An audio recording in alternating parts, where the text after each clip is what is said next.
What the hell is going on with WNBA that they cannot handle all this attention that they're getting, as well as the hate and anger towards Caitlin Clark? The WNBA had a choice: protect Brittney Griner like they always have, or finally enforce accountability. The video, the backlash, and the financial fallout gave them no option.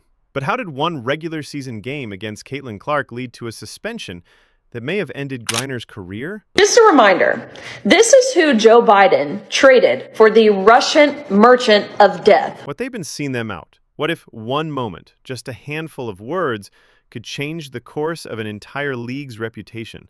That's exactly what happened during what seemed like an ordinary game between the Indiana Fever and the Atlanta Dream.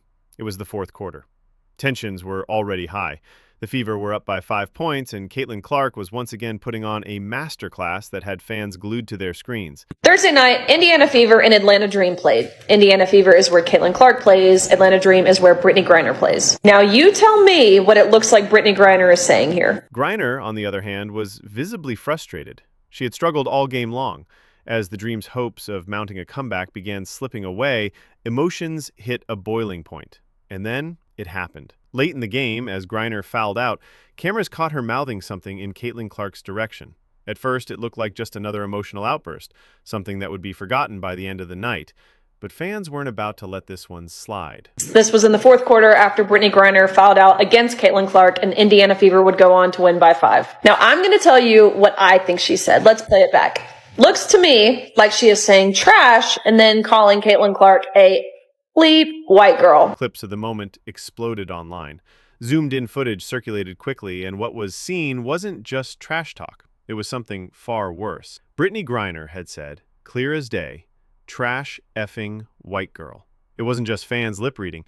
Experts soon stepped in and confirmed what was said, backing up what social media had already decoded. Now, imagine if Caitlin Clark said the inverse of this. It would be reprehensible, condemned, and understandably so. You've got all of these individual players. You have sports commentators, people like Ryan Clark, who constantly tout of the racial tensions that exist in the league, when in reality, they are the ones perpetuating and amplifying these racial tensions with their anti-white hatred for Caitlin Clark. The backlash was immediate. Outrage poured in from every corner of the internet. Griner's comment wasn't just labeled offensive. It was called out for exactly what it was: deliberate, targeted, and undeniably racist. There was no justifying it. And let me explain what's happening.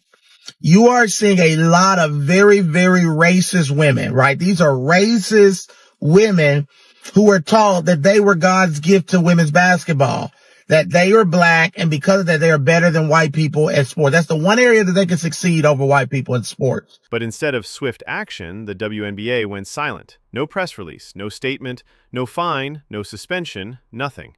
The league acted like it hadn't happened, like the footage didn't exist, like fans would just move on. Okay, and the reason why she's facing backlash is because it really shows the hypocrisy of the WNBA, okay? Because the WNBA had opened up an investigation into the alleged racial slurs that have been levied against Angel Reese and other black players when they play Caitlin Clark, right? When they play in Indiana, they say, well, the fans are racist. They didn't. Instead, the silence from the league made everything worse. Fans were furious. Longtime supporters of the WNBA, those who had backed the league through years of struggle, felt betrayed. Social media turned on the league overnight. Commentators, journalists, even former players began to ask, why is Brittney Griner being protected? The WNBA thought it'd be a good idea to investigate these racist comments, right, from fans. But yet you have these allegations from fans that, hey, Brittney Griner, right, went on a racial rant against Caitlin Clark. Now, again, did she really say that to Caitlin Clark? Personally, I really don't know, okay? I mean, to me, it certainly looks like she said effing white girl. Accusations of bias and double standards started pouring in. Critics pointed directly at the WNBA's history, how the league prides itself on equity, inclusion, and accountability. But here, when the evidence was undeniable, nothing. The silence screamed louder than any press conference ever could. If this was anybody else, right, and these allegations were being made, okay, aka Brittney Griner was white, and people were making allegations that she said something like this, the WNBA would investigate. Condemning hate speech, yet doing nothing when it hits too close to home. It wasn't just a bad moment for Brittney Griner. It was a disaster for the WNBA. The trust fans had in the league's integrity began to fracture.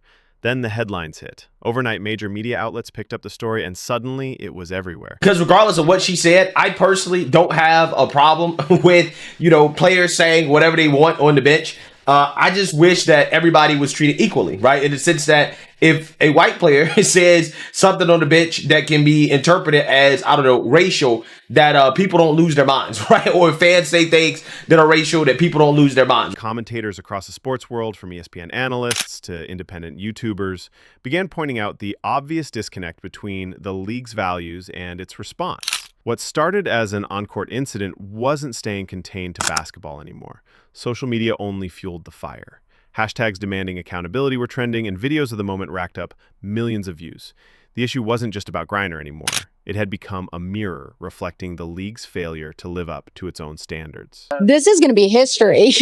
It's like what I told her. That's pretty epic that we get to watch her, because not a lot of games here in Dallas with somebody that big of a star. The financial consequences couldn't be ignored. Sponsors are always watching public sentiment closely, and the WNBA silence was putting those relationships in serious jeopardy, especially now when Caitlin Clark was bringing in record-breaking crowds, national attention, and massive corporate backing.